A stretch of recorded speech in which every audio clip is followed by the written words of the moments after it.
Bismillahirrahmanirrahim. Assalamualaikum warahmatullahi wabarakatuh.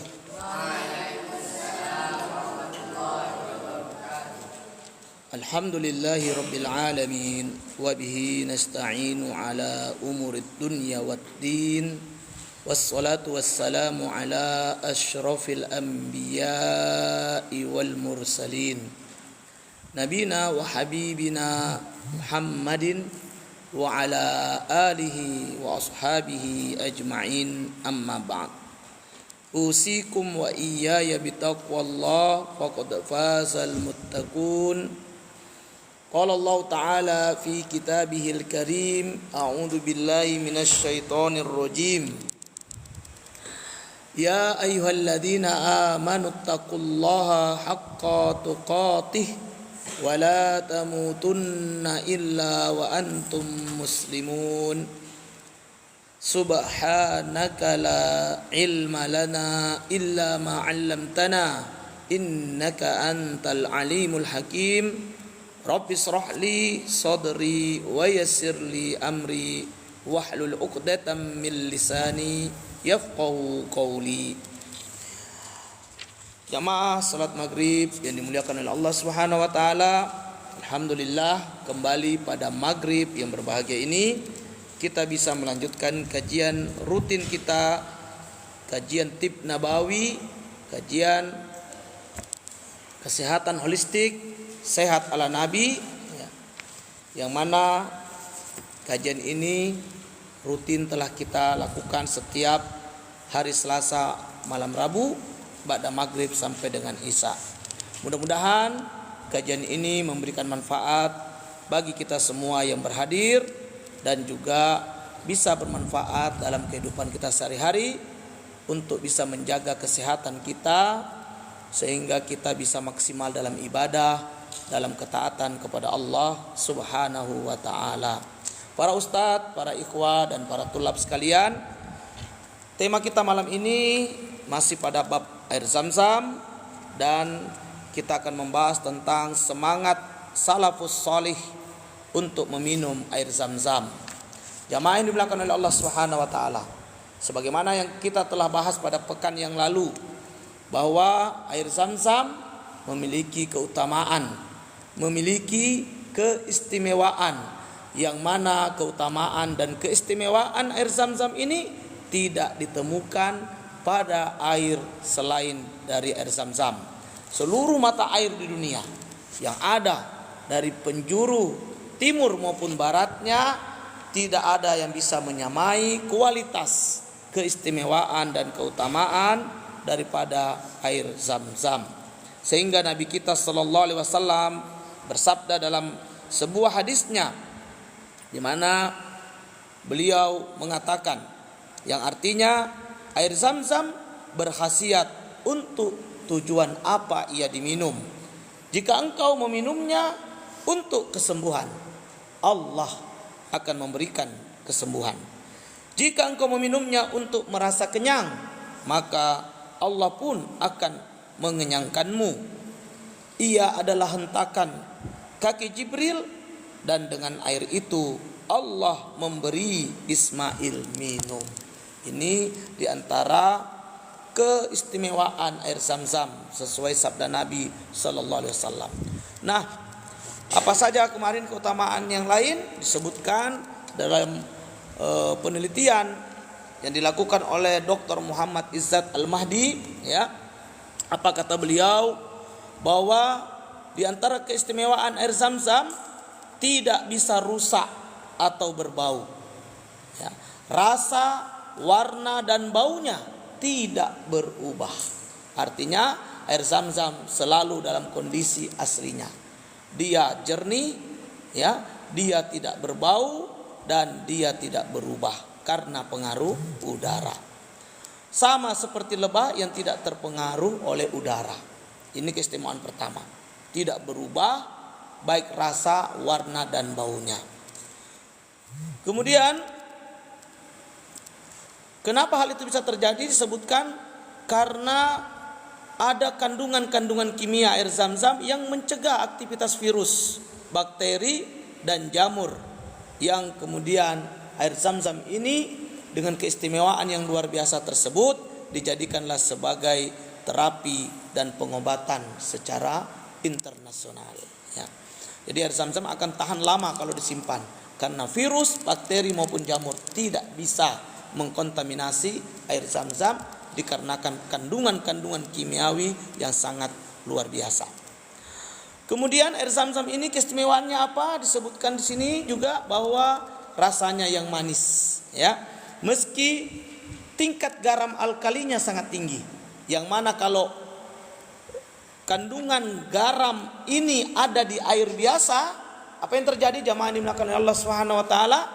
Air biasa yang memiliki kandungan garam seperti yang ada pada air Zam-Zam, maka air itu tidak bisa diminum karena rasanya sangat asin.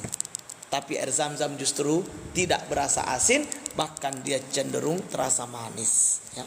Ini kelebihan lain daripada air Zam-Zam dibandingkan air-air yang lain, ya. Kemudian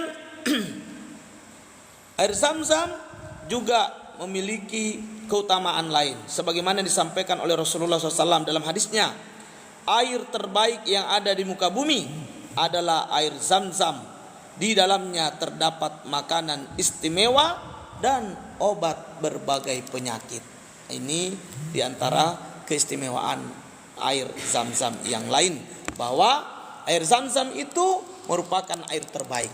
Seluruh air pernah diteliti di seluruh dunia, sudah diteliti oleh para peneliti.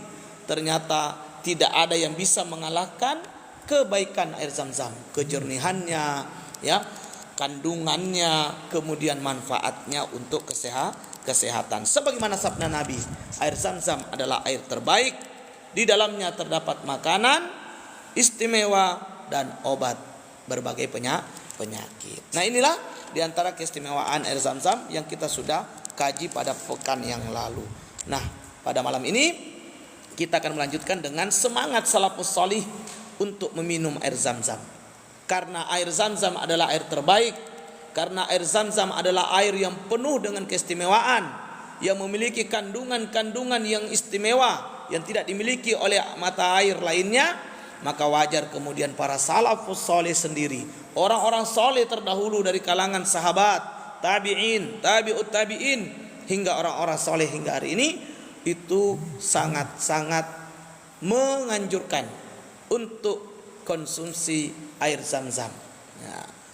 Mengapa? Karena mereka tidak ingin tertinggal daripada mendapatkan keutamaan serta keistimewaan dari air Zam-Zam tersebut. Nah, mari kita lihat seperti apa semangat para salafus salih untuk meminum air Zam-Zam ini, ya. Yang pertama, apa yang disebutkan oleh Ibnu Abi Syaibah. Beliau berkata, Bishr bin Mufaddal bercerita kepada kami dari Abdullah bin Khusaim. Ia berkata, saya bergegas ke Mekah bersama Sa'id bin Jubair, kemudian mendatangi telaga berisi air Zam-Zam. Ia menciduk dengan tangan lalu minum. Nah, ini dahulu waktu di zaman para sahabat tabi'in itu, air Zam-Zam dialirkan ke telaga. Nah, semacam penampungan kalau sekarang kayak kolam-kolam penampungan seperti itu. Nah, orang-orang bebas bisa mengambil dari telaga itu untuk diminum. Ya, jadi air Zam-Zam ini kan dia sebagai air minumnya para jamaah haji kala itu. Sampai hari ini juga masih menjadi air minum jamaah haji maupun jamaah umroh di seluruh dunia dan tidak pernah mengering. Ini diantara keistimewaan lain dari air Zam-Zam. Ya.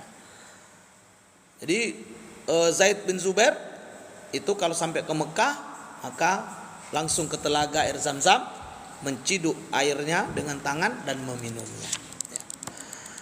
Kemudian Ibnu Abi Syaibah juga meriwayatkan, Waki bercerita kepadanya dari Sufyan, dari Mujahid, ia berkata, para salafus salih saat hendak meninggalkan Baitullah, mereka terlebih dahulu mendatangi Zam-Zam lalu minum.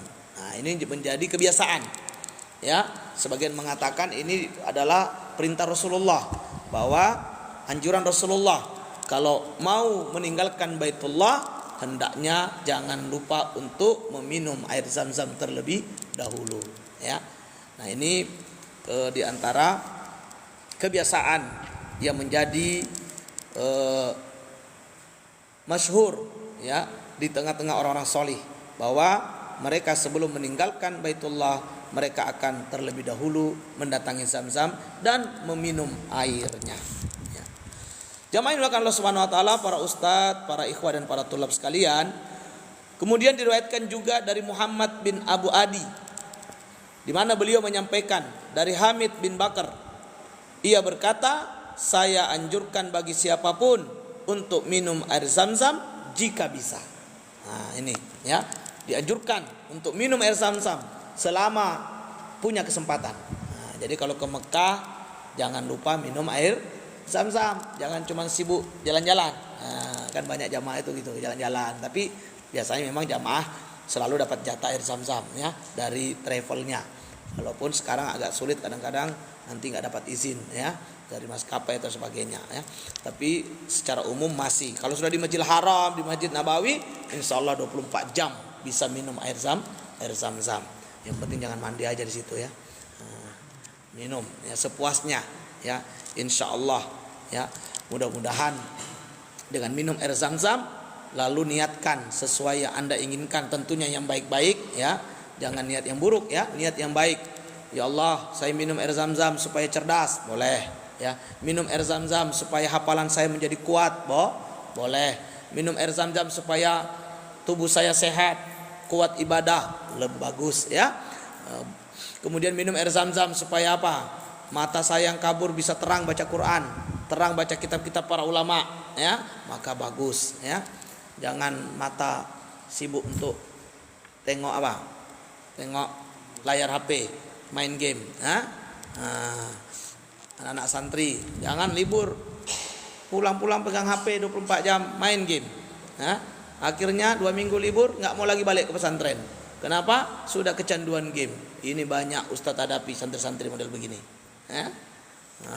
Orang tuanya bawa ke tempat ustadz untuk apa? Minta solusi. Kenapa bu anaknya?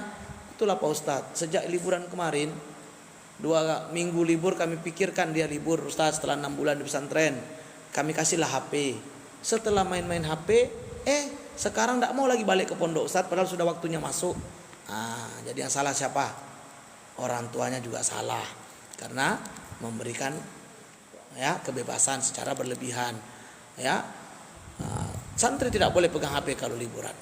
Kalau pegang HP, akhirnya nanti kecanduan HP, sudah tak ada minat belajar.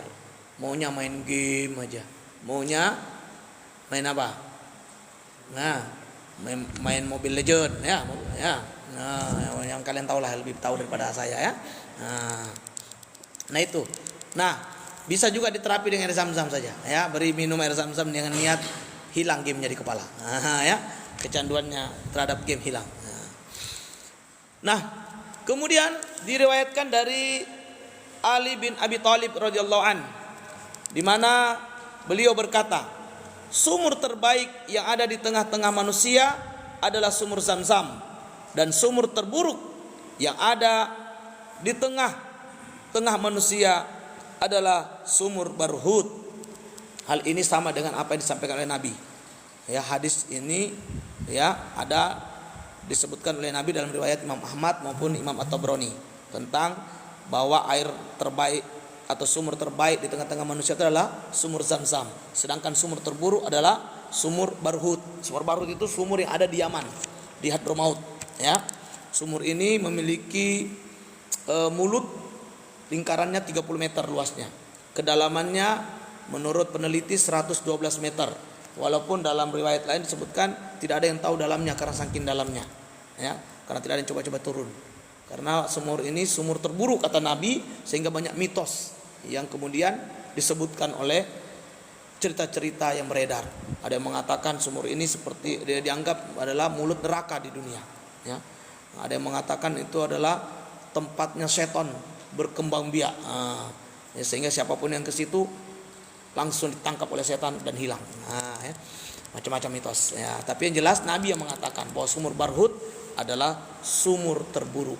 Jadi kalau sudah Nabi mengatakan begitu, nggak usah kita penasaran lagi. Kenapa ya kira-kira Nabi bilang? Mau tengok lah, mau nyelam lah. Nanti kalau nyelam bisa balik lagi. Kalau begitu nyelam begitu langsung ke Sukabumi atau ke Balikpapan, kan wassalam. Ya. Nah, maka para ikhwah, para ustadz, para tulab sekalian, jangan suka-suka penasaran. Kalau sudah Nabi yang mengatakan, ya Allah dan Rasulnya sudah mengatakan sesuatu itu baik, maka yakinilah itu baik. Sebaliknya kalau Allah dan Rasul sudah mengatakan itu buruk, tugas kita adalah sami'na wa ta'na. Jangan penasaran, kok Nabi bisa bilang buruk, apa ini? Nah, enggak usah. Ya, misalnya jangan kamu pergi ke tempat-tempat negeri terlaknat, negeri-negeri yang diturunkan azab. Sekarang malah jadi wisata.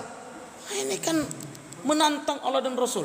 Ada negeri-negeri di Arab itu, yang itu adalah dulu negeri-negeri kaum yang diazab oleh Allah. Sehingga Nabi melarang untuk kita datang ke situ. Nabi melarang untuk kita berkunjung ke situ. Sekarang jadi pusat wisata. Nah, ini kan keblinger ini, menantang Allah dan Rasulnya. Mau apa? Mau coba-coba kena azab? Hati-hati. Orang dulu yang besarnya lebih besar dari kita berkali-kali lipat. Ketika diazab oleh Allah dengan angin saja, tahu apa yang terjadi? Badannya seperti batang kurma yang dimakan ulat. Itu badannya besar. Kita badan kecil, lebih besar sapi daripada kita. Berani-berani nantang Allah. Wah, jangan ya. Waliyadu billah. Nah, maka para ikhwah, para ustadz, para tulab sekalian, ya. Nah, ini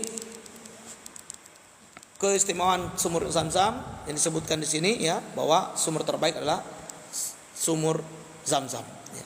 Sehingga ya kalau yang terbaik jangan lupa untuk meminumnya. Kemudian disebutkan juga oleh Ka'ab al-Ahbar, berkata, nama Zam-Zam adalah makanan istimewa dan obat berbagai penyakit. Nah, jadi para orang-orang saleh ini sudah paham betul. Zam-Zam itu nama lainnya apa? Makanan istimewa, obat segala penyakit. Maka tentu kalau ada orang berkesempatan datang ke sumur Zam-Zam tidak minum airnya, nah ini termasuk orang apa? Orang celaka. Ya, atau bisa jadi masuk pada ungkapan berikut ini. Apa itu? Ya, disebutkan oleh Amr bin Dinar rahimahullah, di mana beliau menukil dari Ibnu Abbas radhiyallahu anhu. Ya. Lalu Ibnu Abbas saat itu meminum air Zam-Zam. Dia mengambil seciduk lalu menghadap kiblat. Setelah itu minum lagi hingga puas lalu berkata, orang munafik tidak pernah puas setelah minum Zam-Zam. Nah, yang sampai kita tergolong nauzubillah menjadi orang-orang munafik. Ya. Kenapa? Ya, air Zam-Zam tidak bermanfaat untuknya, tidak memuaskannya, tidak mengenyangkannya, tidak menyehatkannya. Nah, ya. Maka para ustadz, para ikhwah, para tulab sekalian, berdoalah kepada Allah sebanyak-banyaknya. Semoga yang hadir malam ini dimudahkan Allah untuk berumroh kalaupun tidak berhaji, ya. Syukur-syukur bisa berumroh dan berhaji ke Mekah, ke Baitullah, dan jangan lupa minum air Zam-Zam sepuasnya dengan niat yang baik. Niat apa? Badan sehat. Niat apa?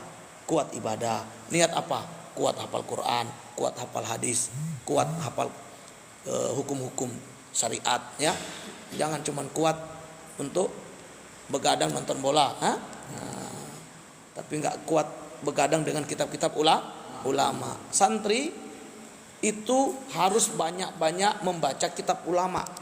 Maka saya berdoa mudah-mudahan di Al-Wafa ini segera akan ada perpustakaan bagi santri. Supaya apa? Santri ini tidak boleh kosong kecuali dia duduk dengan kitab. Nah, ya, kalau mau banyak ilmu banyak baca. Bukankah kata pepatah, membaca adalah jendela ilmu. Jadi kalau Anda ingin banyak ilmu tapi cuma duduk-duduk nongkrong menghayal di pinggir kolam, yang ada bentar lagi disenggol sama setan jungkir ke kolam, ya kan? Nah, harus banyak membaca. Kalau mau berilmu banyak membaca, banyak literasi. Ya.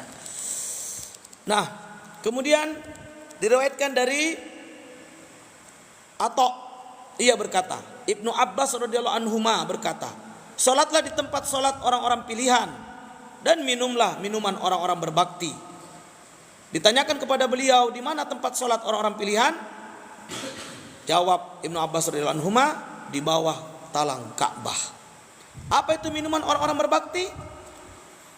Ditanyakan kembali ya kepada beliau, maka jawab beliau, air Zam-Zam. Sungguh minuman yang amat mulia, ya, air yang sangat istimewa. Itulah air Zam-Zam. Nah, jadi air Zam-Zam ini disebut dengan air yang mulia, maka sangat dianjurkan kita untuk meminumnya. Ya.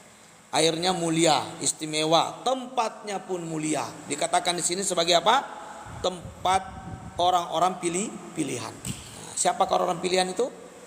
Nah, Rasulullah dan para sahabatnya.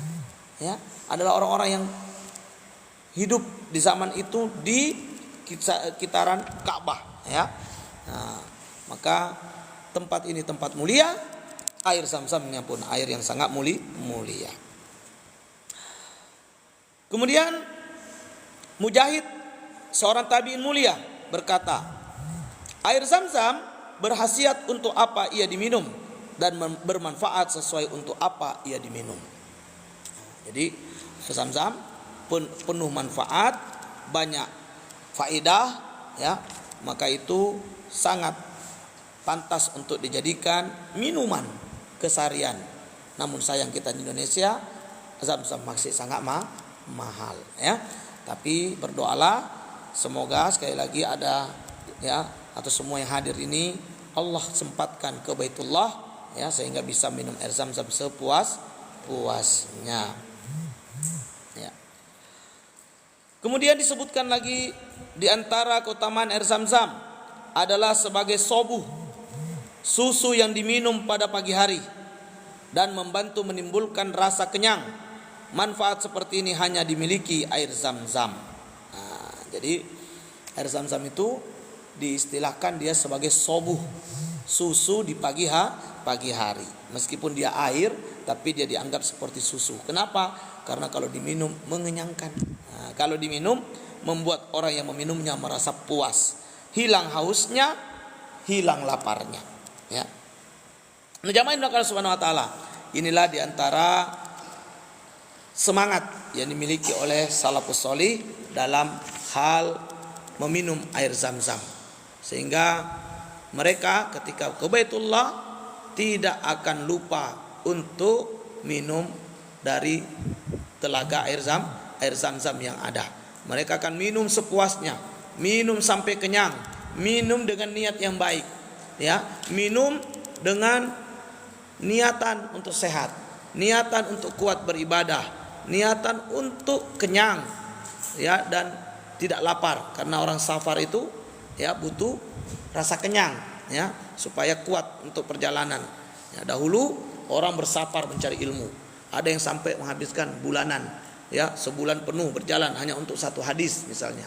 Ya, ada yang harus menunggang kuda berhari-hari, ada yang harus berjalan kaki sampai kencing darah, ya, ada yang tertidur di kitab-kitabnya, tidak pernah tidur di kasur, hanya tidur di tumpukan kitab yang dia pelajari, yang dia tulis, ya. Kemudian ada yang cuma makan sekali sehari, hanya makan setelah isya saja, selainnya puasa. Nah, antum di sini makan berapa kali? Oh, masih 3 kali, kadang 4 kali lagi, curi-curi dapur, ya. Ada? Jangan, ya. Yang datang ke sini cuma pindah makan, nah itu nanti tidak dapat ilmu kecuali dapat makan. Nah, kalau ada di pondok gemuk, nah itu tanda tanya. Jangan-jangan cuma pindah makan, kecuali sudah gemuk dari sononya, ya. Tapi kalau di pondok memang tidak gemuk-gemuk, wajar, karena di pondok bukan untuk makan, tapi untuk belajar, begadang dengan Al-Quran, begadang dengan kitab-kitab para ulama, bukan begadang ngobrol, ya, gibah, kemudian, ya, ngelantur sana sini yang tak berujung, ya. Nah, seperti itu. Wallahu a'lam bishawab. Barakallahu fikum, para ustadz, para ikhwah, para tulab sekalian. Inilah sedikit apa yang bisa kita kaji pada malam yang berbahagia ini.